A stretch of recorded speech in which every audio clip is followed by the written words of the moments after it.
Hello and welcome back to the Sex and Healing podcast. I'm your host, Erin Kyna, and thank you for joining me as we take this wild ride together through the realms of sex and healing.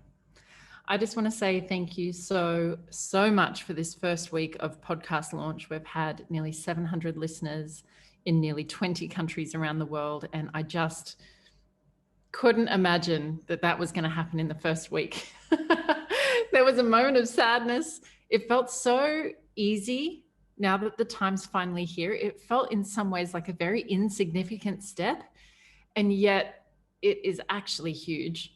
And given that it has been in the wings, waiting in the wings of my life for so long,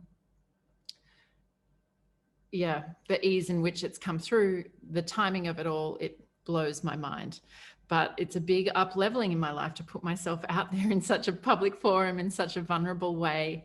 So even though my conscious mind was like, yep, cool, this is sweet, I know subconsciously and a lot of other things going on in my life that it's a really big and significant thing as well as an easy and insignificant thing. So thank you so much. I couldn't have asked for a more successful launch week. So thank you. Today's episode is just a general sharing about some stuff I'm navigating in my personal life, but I do want to put a trigger warning on today's episode. We'll be touching lightly, very lightly, on the topics of suicide and euthanasia. So if that's a sensitive topic for you, I suggest to be very mindful and consider whether it is worthwhile that you listen, or perhaps you put this aside, or if you do choose to listen and they're sensitive topics for you, that you just make sure that it is the right time to consume this information. So given that I'm sharing stuff about my personal life, I really have had some hesitation in wanting to share. And when I asked on my Instagram, 100% of people who answered said, yes, please share your personal stories with us. So given that these things are happening to me in real time and I'm sharing in real time, they are as yet incomplete. So some of my hesitations around sharing is that because I haven't navigated it myself to completion, that I don't wish to open a can of worms for someone else without some guidance to how to get to completion. And the second reason is because I know that the podcast is an energetic transfer. So yes, I'm talking. Yes, I'm using words. Yes, our conscious mind is able to interpret those words. But what's actually happening is there's an energetic experience happening here that I am broadcasting a certain energy and you guys are receiving. So I remember a few years ago being part of this online group of women who were mostly spiritual, mostly entrepreneurial, all of us invested in like improving ourselves. And one of the women that was leading one of these calls one day used to trigger the shit out of me. She knew all the right things to say. She could talk the good talk. She sounded very spiritual, but something about her drove me absolutely fucking nuts. And I couldn't work it out. And I remember one day hearing her talk this stuff that on a conscious, logical level was quite useful. Like she was teaching me things that I hadn't learned before. I was hearing new things, but I mentally put her on mute in my mind. So rather than being able to hear her words, I chose to just feel into her energy. And I felt so much resistance. This woman was a mess. And I say that with love and not with judgment, but you could tell that her words and her energy did not match. She was teaching from strictly the mind and what was going on in her subconscious, you know, that typical iceberg where the conscious mind just takes up that little bit that's showing above the water, but what's underneath is really what the iceberg is about. That's our subconscious too. So she's talking from this little tip of the iceberg, but underneath she had a lot of unresolved wounding, a lot of conflicting belief systems, a lot of insecurities, but she would just keep herself in that little space of the mind and teach from there and be the good spiritual teacher. Those kind of teachings in my mind have no place. That we've got too much of that on the planet already. People, and certainly in the coaching and the healing industries, who think they know things or are learning things in the state of the mind and sharing from that place, but it's not their embodied truth. And I even say that with hesitation, because embodiment is another kind of buzzword in our industries. And I don't mean to shame anyone, and I don't mean to attack anyone. But what I'm recognizing is that in this industry, we have a lot of people who can talk good talk, but really the biggest power comes from energy. And this is why you could go to India and sit at the feet of a guru and have an awakening, even if the guru didn't speak. Sitting in the darshan of a guru means you sit in their energy field and you receive, and that energy changes you. So I know that I could sit here on the podcast and pretend I've got my shit together, and I could just be the good model life coach who talks from that place of I know what's best. But if energetically I'm not in that place, then I'm doing a injustice to my message. So when I had that experience with that previous woman who I was triggered by, when I realized that her words and her energy don't match, I asked myself, how can I be a spiritual teacher on the planet without using words? What if I was never to teach in this stereotypical teaching way ever again? How do I make an impact? And I know how I make my impact, and it's through my energy, showing up as the best and the highest frequency of Erin at any given time. And through that energy, there offers potential for change. Now, whether people recognize that, whether people take advantage of that, is completely irrelevant. It actually doesn't matter. But that potential exists. So my work is to continue to do the inner work, continue to heal myself, continue to resolve the things in my mind so that I can show up as the highest and best version of Erin in any given time. And whatever comes from there is whatever comes from there. Sometimes there's words, sometimes there's action, sometimes there's healing, sometimes there's laughter, but it actually doesn't matter. So there is a hugging saint called Amma, which means mother. And she travels around the planet and she sits on stage and she literally just hugs people. And she can sit there for 16 hours non-stop and hug thousands of people a day. And some people will go up to Amma and wait in line all day and get their hug and feel nothing. And other people will wait in line and go up and get their hug and have a complete breakdown from the love that they can feel. And that was me. I went to see Amma when I was living in Melbourne, and I was in line and I'm waiting and waiting and waiting. And like the closer it came to my turn and closer I got to her, I already started crying because I could feel that true transmission of love from her, the purity of that love, that she can hold that energy of the Divine Mother. So I know that as I share with you guys, my energy is the most important thing.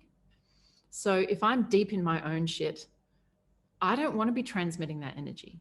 I do wish to be vulnerable. I do wish to share with you guys that I'm struggling and what I'm struggling with, and that we can see the shared humanity in that and know that we're all the same.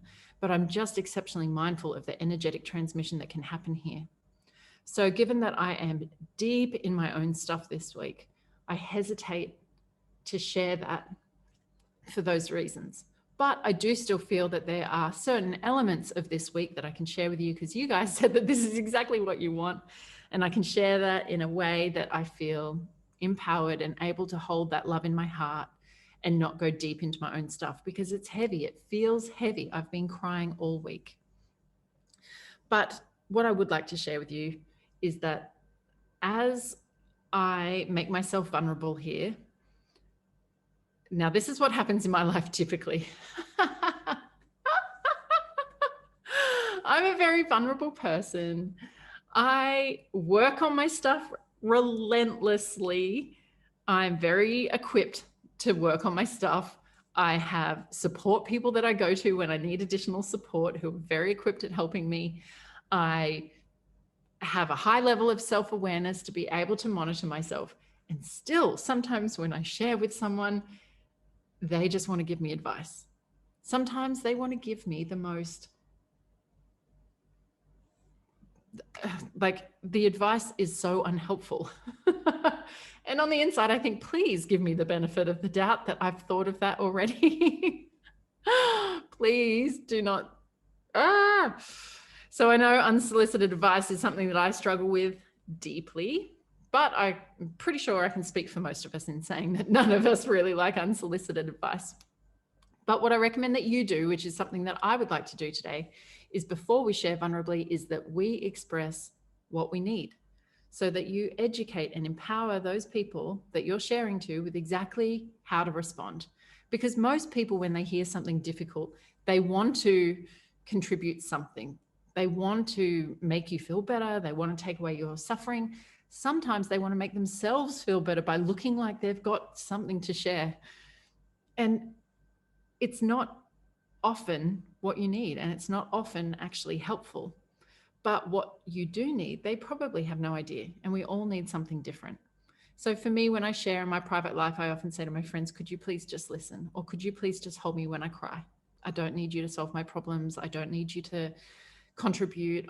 And, you know, sometimes people even go into their own traumas and start sharing from that place of like trying to generate sympathy. But I really, in the midst of sharing my traumas, can't hold space for yours either, because I'm extremely, extremely empathic.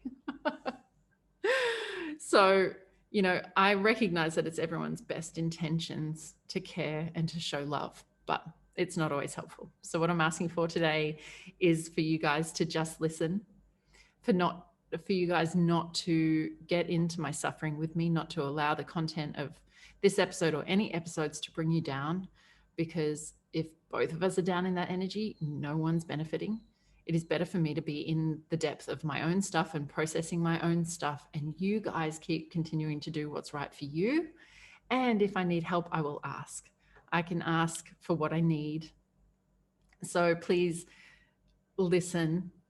Please take whatever you wish from this episode or any episode that you think could be of benefit to you. It would make me far happier that other people are thriving and taking are gaining from my life experiences and implementing that in their life for good, rather than thinking that people are suffering or hurting because I'm hurting, or they're worried about me, or they're sympathizing with me, or they're feeling pity for me. It's not what I want. It's not what I want for myself, and it's not what I want for you. So listening is the greatest gift that you can give me. Just to listen and to hear, and to stay in the frequency of love, and to express love in whatever way, thought, word, action. Let's all just hold the frequency of love as best that we can. And as each of us in our own timing goes into the depth of our stuff to work through what it comes up for us, that we do that knowing that there's all these other beings of love around us, and all of us suffering and all of us dropping into someone else's pain isn't beneficial. And I'm the world's biggest fucking empath, so I know that's easier said than done.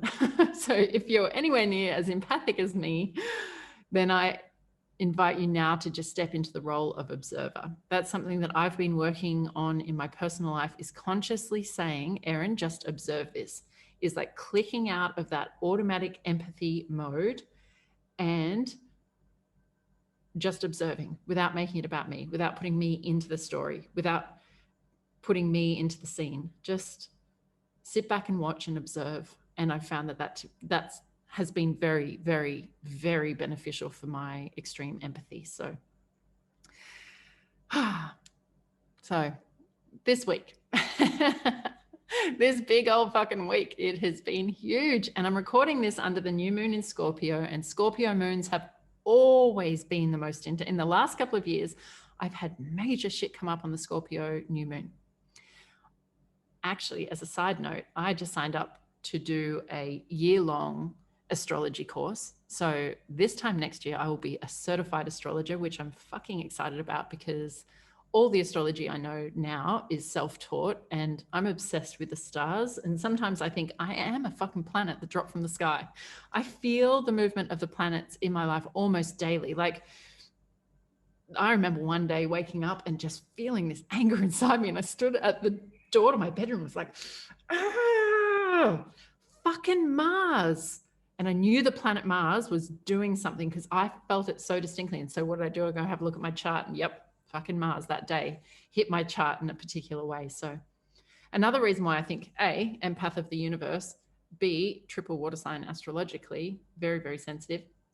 But the other contributing factor, and now this is just my own hypothesis. I have no idea if this is accurate or not. But what I do know is that the Earth's magnetic poles, the electromagnetic frequency is the strongest at the Earth's magnetic poles. So if you live on a more polar region of the Earth, you are very, very affected by the Earth's magnetic field. Given that I live on the equator, that would be the weakest place on the planet for the Earth's electromagnetic field, which means, I believe, I believe this means that I feel the electromagnetic field of the planets more easily. I think the electromagnetic fields of the other planets and the fact that all of it, we're part of one big solar system that's all in communication since we were the singularity before the Big Bang. We were all made of the same stuff. We were all, that singularity has expanded, but we're all in communication still. So the electromagnetic fields and the movement of the planet impact our planet.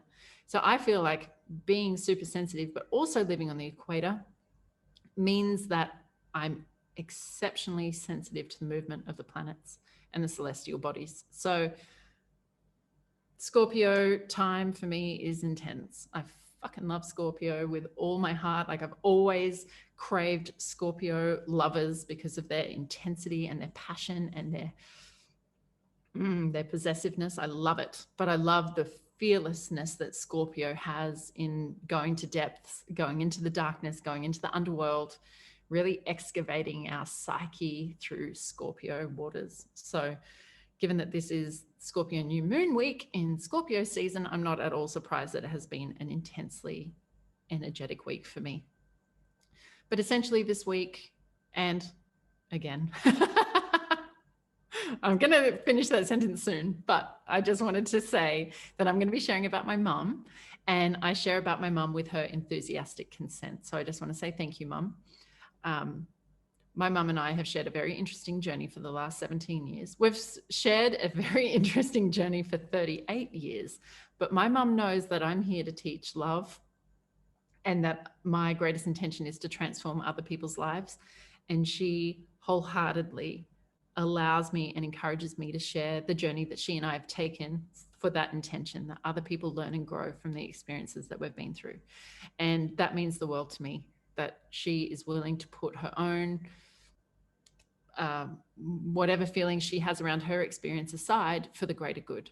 So thank you, thank you, thank you, Mum. And I'll be sharing a lot more about my mum and my journey as time goes on.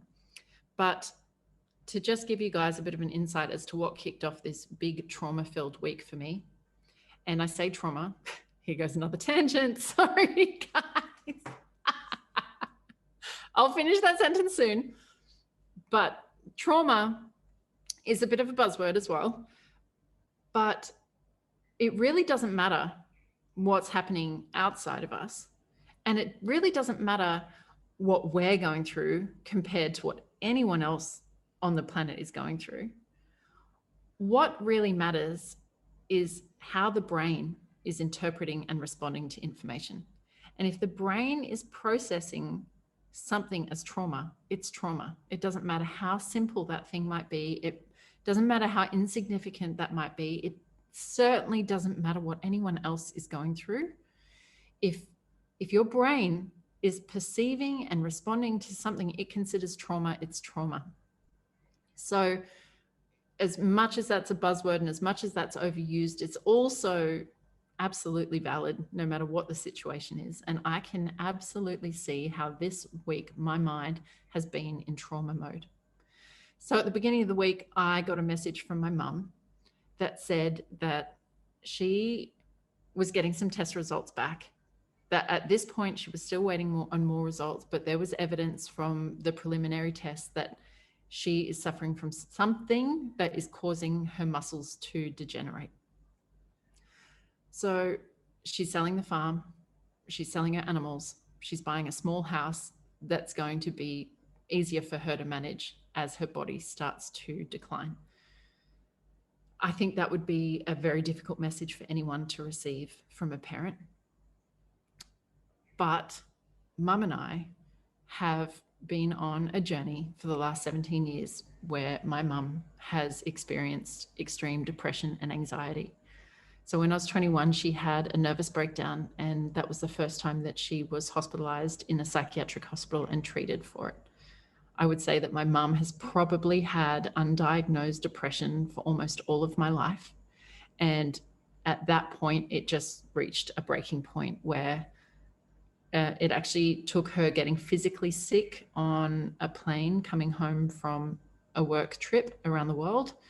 And it was like that was the final thread that she was hanging by. And when the body broke down, or when the body hit that, had that to battle against, the brain just completely stopped functioning. So she's had numerous stays in psychiatric hospitals, and she has been on the edge of suicide many times in those 17 years. And I say mum and I are on this journey. Obviously, it's mum's journey. Obviously, everyone in my mum's life is impacted in some way, but my mum and I are soulmates. I don't know how many people have that bond with their parent. I feel incredibly lucky that mum and I share the depth of love that we do and the kind of entanglement that we do, even though that has been very destructive for me at times too, to be so energetically entwined to my mum when she's not mentally well. But it feels to me, I know we chose each other in this lifetime. I know our souls chose each other. But I think that entanglement, that energetic enmeshment, that soul mate bond that mum and I share is the thing that's kept her alive. I don't want to take responsibility in any way for my mum's journey, because contradictory to that, if my mum did choose to end her life, that's also not my responsibility. That is a huge fucking mental minefield to navigate, because on one hand, you want to think that you've taken the actions that has stopped someone, but you can't. You're not responsible for anyone else's choices and actions. And just as for anyone that does lose someone to suicide, that is not their responsibility. But there is that recognition that we're all contributing at all times to everyone in our life, and sequence of events can happen that we can see result in certain things. And for me, I have such a deep reverence and love for life, and I have my entire life.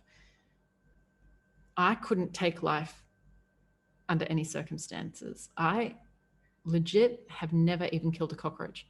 I would rather cohabitate with a cockroach and be scared of it. I have asked other people to kill a cockroach or a spider, to be honest, but I can't do that thing. I just love life.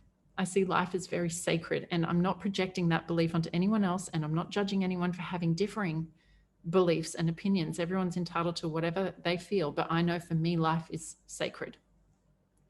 So the thought of losing my mum to suicide, or the reality, I should say, it wasn't even a thought, the reality that I might have lost my mum to suicide, when my mum felt like the only person that I had on the planet, is so deeply traumatic. And I feel like that thing has been sitting here hovering very close for the last 17 years. And there's times where it's not even relevant and I don't even have to think about it. And there's other times when it's so fucking real and my mum is right on the edge and I'm right there with her, like begging her not to die. And feeling the energetic space of that place that she's in. And it is so dark and it's so desolate and it's so painful. But I'm so grateful that I was there with her anytime that I've been there with her. And I'm so grateful that she has maintained that connection with me. And as hard as it is to hear those things come out of her mouth and to be in that energetic space, I also know it's a thing that has helped me help her stay. So to get this message from my mum, for me,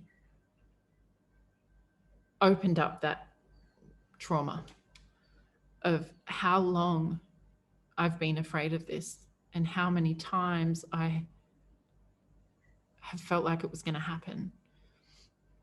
And that has happened so much. Sometimes it becomes normalized. And I remember a window of time when I would call mum, and if she didn't answer, I was like, she's done it. It's happened. And my partner at the time was like, baby, that's not normal to think like that. It's not normal that every time you call, you've got that fear. And that really opened my eyes to how much it had been normalized in my life. And I've, sought a lot of support, a lot of therapy to help me through those times. And I think I underestimated how much of it I still carry, because to get a message like this from my mum, from a diagnosis that hasn't even happened, from no clarity about the future of what might be causing her muscles to degenerate, what kind of treatments might be out there. Who knows? They could give my mum a medication that keeps her exactly as she is for 20 more years. But for me, that piece of information opened up this pain inside of me of how long I've been afraid that my mum might die.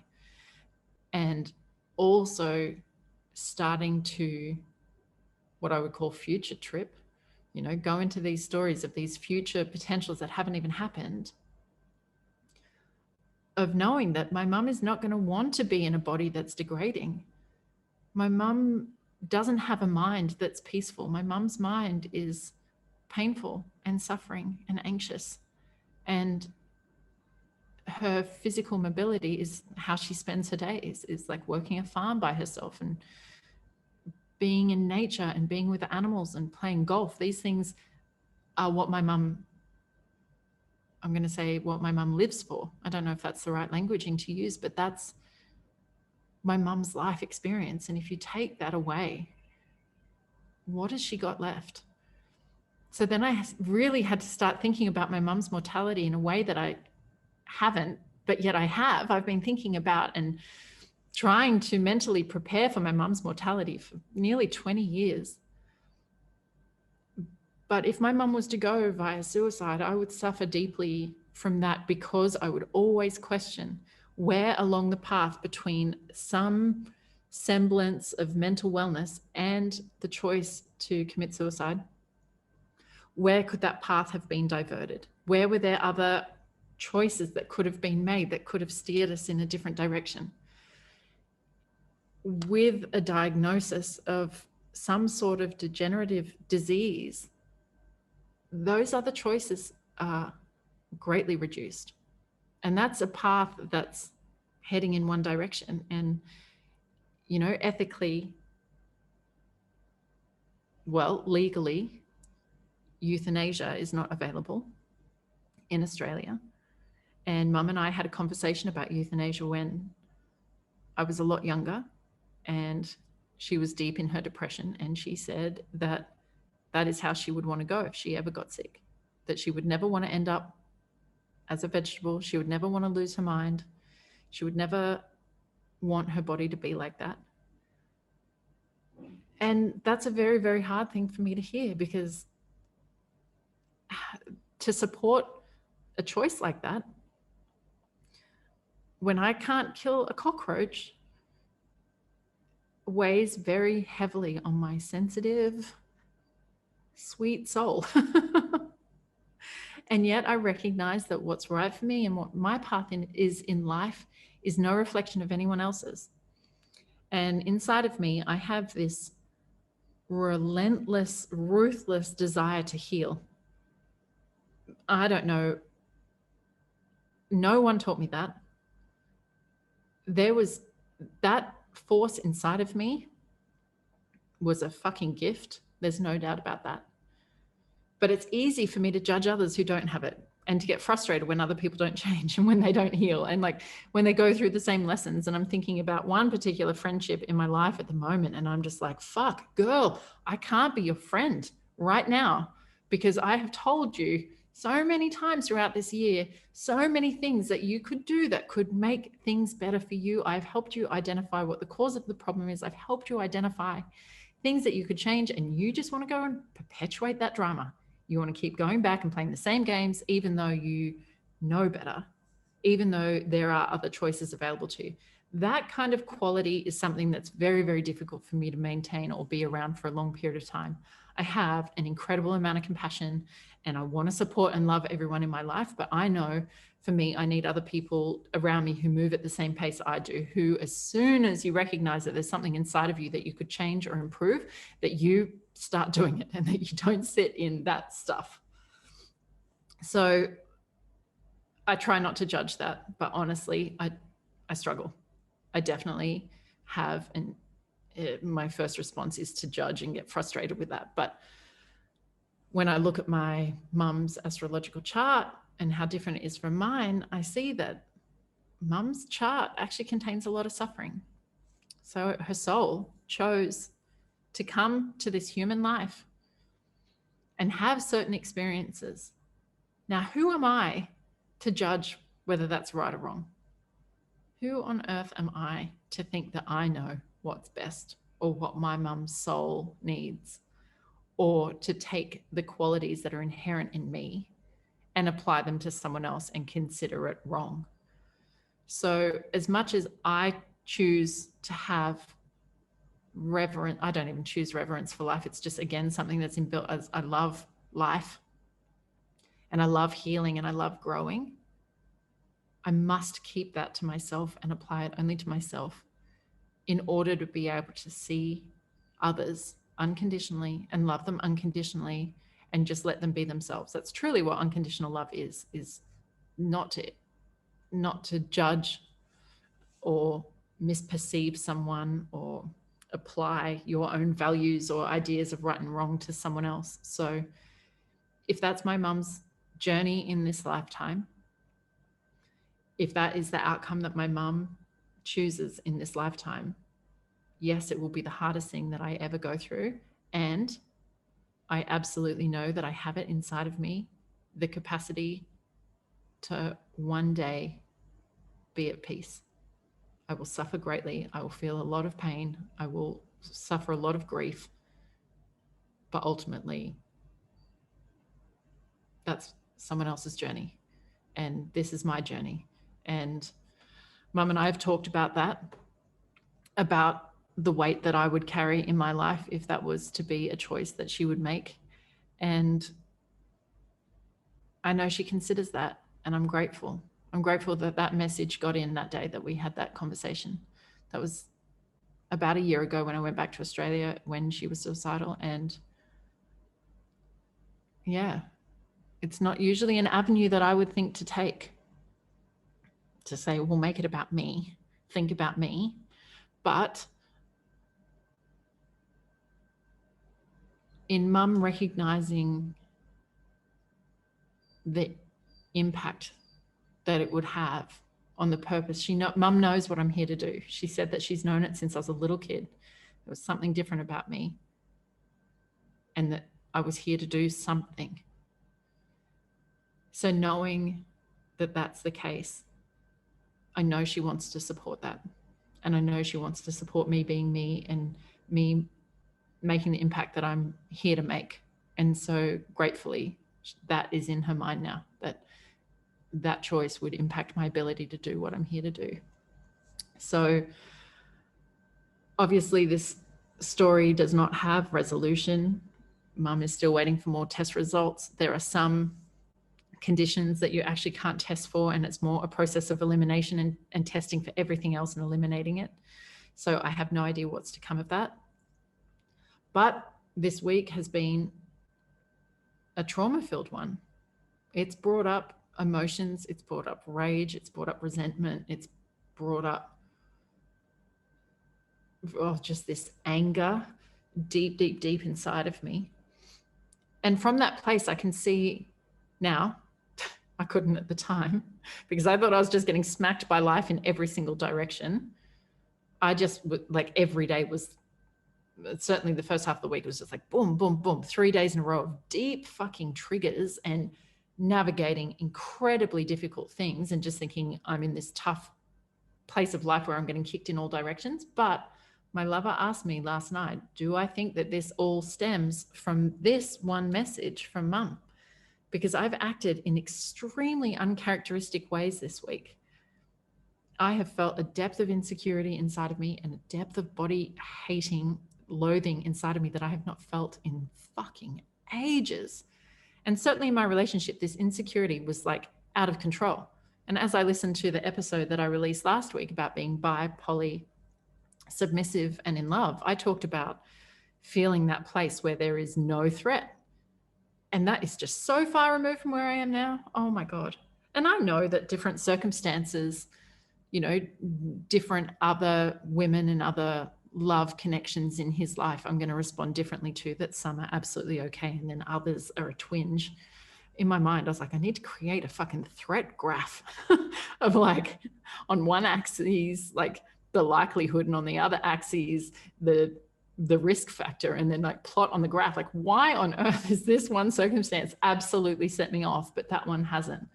So yeah, I just got like such incredibly deep insecurity come up. And as a result of that, I was judging my body like nothing else. Like I hit this point inside my brain where there was absolutely nothing that anyone could say or do that would make me believe that my body was okay. Like I haven't felt that in over a decade. That sadly existed for me for a long time, but gosh, I have not felt that level of hatred and loathing towards my own body in so long. And feeling like you can't win. I'll do a whole session, a whole podcast on this, because body image stuff is deep. But I spent the day in the pool with a dear friend of mine, and she said, Erin, you know, we work on our personalities all the time, but not because there's something wrong with us the way that we are, but because there's more potential that we want to experience. And she said, it's exactly the same with your body.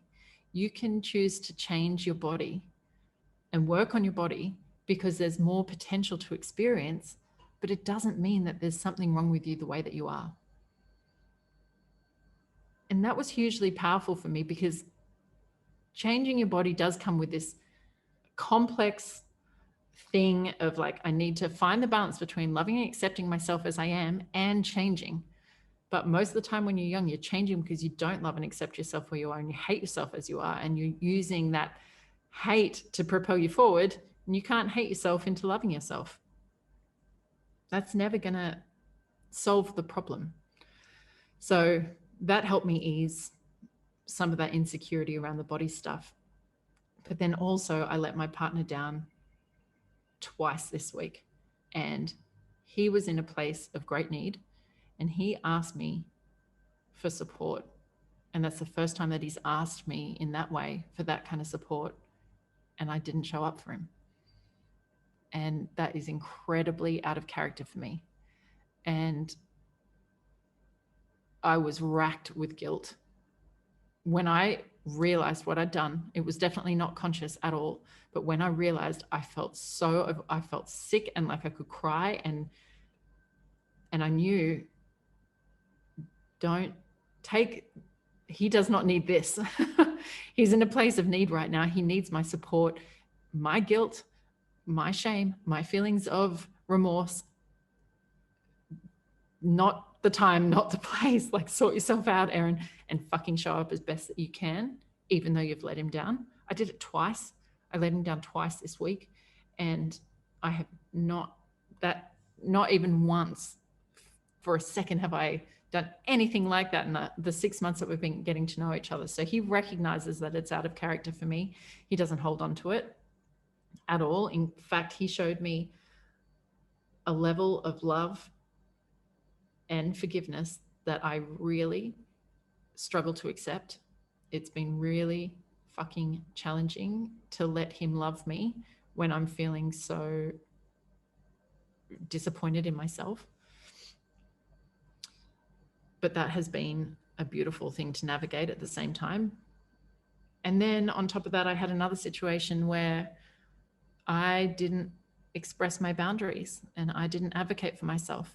And that's a whole nother kettle of fish that we'll definitely cover at some point, but is absolutely still too raw and unresolved to dive into just now. But given that all of these things happened in the space of a week, my lover's question to me was, do you think this all came from that one incident? And that's a really powerful question. And part of me feels a bit of relief to think, wow, basically I opened a can of worms into my trauma, and my brain has been in that trauma response all week. And as a result, all these other unfortunate things happened. That brings me some relief to think like that, rather than just having this victim mindset that life is kicking me in every direction. But it also makes me really fucking sad that that's inside of me, because I pride myself on being on my own healing and my own development. And a large part of my mind is really strong and is really stable and does have my shit together. But I find it difficult to be with a part of myself that doesn't have my shit together, and that is really fucking sad for the things that I've been through in my life that have left me with this depth of trauma, or that have ever made me come to believe about myself that I am unworthy of being loved well, or that I don't deserve that forgiveness. That's a very difficult place for me to be. And my beautiful friend said over breakfast today that, Erin, when we're in that place, that's when we need the most amount of love. I was like, oh, I feel sick. I don't want to let it in. I'm sitting there like, love me, love me, love me, love me. And then the love comes and I'm like, fuck. Ooh, I feel sick. I feel unworthy. What a fucking complex being I am. What a fucking complex being we all are. But this is life. And these are the times in Scorpio season that we dig to the depths of ourselves and the depths of our psyche. And it is the opportunity for change and healing. So that has been my week, Scorpio new moon. God bless you. Now I'm just popping back into this episode to create an addendum because I just listened to my recording back and I realized that I sound contradictory as fuck and we need to correct that. I realized that I need to create a little bit more context for understanding around some of the things I said. So what I really heard myself say as I listened back to it was, number one, don't give me unsolicited advice. Number two, when it comes to my friend that's driving me crazy, that I told her X, Y, and Z, which sounds like I'm giving her advice. And number three, when I'm talking about mum, I say, who am I to judge the path of another? And yet here I am judging the path of my friend. So let's clear all that up. Number one, no unsolicited advice remains the same. Let's just take that as a blanket rule for all relationships. Let's all just apply that everywhere that we can. Let's not give unsolicited advice. You can always offer, you can always say, would you like my input? Do you feel open to me sharing something that I see? Would you like support in fixing this or changing this or healing this? But please don't offer advice without consent. So number two, when we come to my friend where I feel frustrated and I can't really be her friend at the moment, and I'm saying, like I've told you 1,000 times. So when I look at my friendships, when I look at any relationship that I have on the planet, I pour my heart and soul into that thing, that person, that relationship. It is the nature of who I am. And again, coupled with the fact that I'm the most empathic person in the universe, I have to be very careful of who is in my inner circle. Now, I feed off others' transformation. I get so much back when other people are transforming, which is why I love one-to-one clients. And even though I can't hold space for many, I also couldn't hold space for none, because I would be hungry for that kind of reward from my work in the world. If I just did a whole heap of online stuff and never actually got to see or be part of the transformation, you know, if people are doing their own self-paced courses that I create or whatever it might be, I wouldn't get enough back to feel really deeply satisfied. So I know that I have to continue to contribute in that way that my soul gets fed. So when it comes to my inner circle and the people that I have closest to me in life, it is really, really, really important that those people, that we have this reciprocal relationship. So when I do pour my heart and soul into someone, that I'm also going to be fed by their transformation. So that sounds a little transactional for friendship, but really this only applies when someone comes to me for help. And if someone in my friendship, my life of friendships comes to me with the kind of work, well, with the kind of question that I do for work, I have to be very mindful of my own boundaries. And I am so happy to share my gifts with friends. I am like my closest friends, of course, I want to give them my best self. I want to use anything that I have to contribute to their life, but that must be a reciprocal friendship. And so if someone comes to me for the kind of support that I offer in my workplace and they're my friend, then I'm happy to give that to them as long as that's an efficient use of my energy. As long as where I pour my energy, my time, my resources, all of these finite resources, essentially, if I give them my time, my money, my energy, my skills, but they don't do anything with it, and I get no reciprocal energy back because they continue to take and take and take and take and come to me for space holding and come to me when they're upset and come to me to try and create a accidental event where they bump into this person so that they can have a conversation. Like, that is just not my MO at all. I do not want to participate in those kind of relationship dynamics. And for this particular situation, I made a suggestion. Why don't you just address them directly? Like, I don't want to be part of that kind of what I would consider immature relational drama. But if you're coming to me for that kind of support as a friend, I'm going to give it. But if I keep giving it and you're not taking advantage of it and you're continuing to play that drama out, and you like, the friendship itself just feels so heavy because you're perpetuating that drama, I need to remove myself from that situation. So yes, point 3 still stands, that who am I to judge the path of another?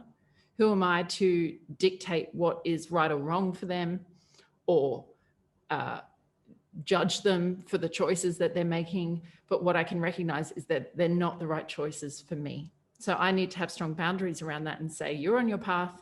You're going to be perpetuating that stuff for as long as you need to, as long as your soul chooses to continue that lesson.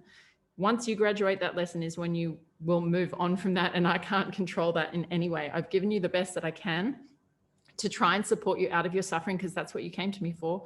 But if you're going to choose the same things that perpetuate that kind of suffering, then I need to be really mindful of myself first and foremost, and take care of myself and my energy first and foremost, and allow you to be on your path. And so that means that we just can't share life together at this point in time. That's not to say that we can't be friends in the future. That's not to say that we don't, like, I don't hold love for that person. I just recognize that those kind of choices and behaviors are not in alignment with my values. And therefore I can't keep you in my inner circle while we're conflicting like that. Perhaps there's other people on the planet who don't feel quite so strongly about it and can be with other people who are operating from a very different set of values, or whatever the case may be. Others might have more resiliency and tolerance for that. But I know with my extreme sensitivity, with my nature of being such a giving and generous person, and my empathy, I need to be very mindful of who's in my inner circle. I have tried many times to change my true nature. I've been told my whole life to toughen up, to get a thicker skin, blah, blah, blah, blah, blah. And do you know what? I could, and I can, but for me, that's not where I choose to exist from. If I'm putting that much energy into trying to change my true nature in order to be able to tolerate other people's stuff, then that subtracts from the energy that I have to do the work that I'm here on the planet to do. And that's just not where I want to segregate my energy, really. I don't want to put energy into that pile. I would rather change my environment and create in a circle of people who are incredibly respectful of my boundaries, and they know my true nature, and they know the value of the energy that I give, and they want to take that energy and transform their lives, and they want to contribute energy into me that would help me transform my life. And they are very mindful and self-aware of the kind of energy they're contributing and the kind of energy they're taking. So everything's an energetic transaction, everything, all the time. So as much as I stand by the fact that I cannot judge another's path, what I am doing is discerning. So the difference between discerning and judging is me taking my values and applying them to other people, taking them outside of my bubble or the sphere of Erin and applying them onto other people. No one likes that. No one likes to feel other people's judgment coming into their space. But discerning is me staying within my space and choosing what comes in or not. So it's not projecting onto them and making them feel bad or wrong for who they are or where they're at. It's just for me saying, do you know what, in my bubble, that's not okay. That's not what I want. That's not the healthiest place for me to be. That's not the most energetically sustainable or growth-filled space for me to be. So that's my little addendum. I'm sure there's many more contradictions out there that I'm going to pick up on myself, but it's actually quite nice to listen to myself back and gain insights from myself, but also to recognize this, like, oh, that made no sense, Erin. That sounded contradictory. You need a bit more context around that. So that is it. I hope that helps. But thank you, everyone, for listening. Thank you for asking for me to share, for making a safe place where this is what you want. It means a lot to me that I can utilize this life of mine, this crazy journey that I'm on, and use it to bring peace and love to others. So I really hope that you did gain something from today. I really hope that you were able to stay in that observer role and witness. I hope that you were able to take something positive from this, and I will continue to provide updates. I'll continue to share my personal life, but as I said, when I reach some point of resolution, that feels like the right place for me to share from. So in the meantime, I would love to hear your takeaways. I would love to hear any questions that you have. But as I said, I don't need advice and I don't need sympathy or pity. So please stay in your hearts, find love, find peace, and have an amazing, amazing week, or however long it will be until you choose to tune in to another episode. Come and find me on Instagram. Let me know what else you'd love to hear or any topics you'd love me to cover. Make sure you subscribe so you don't miss an episode. But until next time, here is all of my love. Mwah.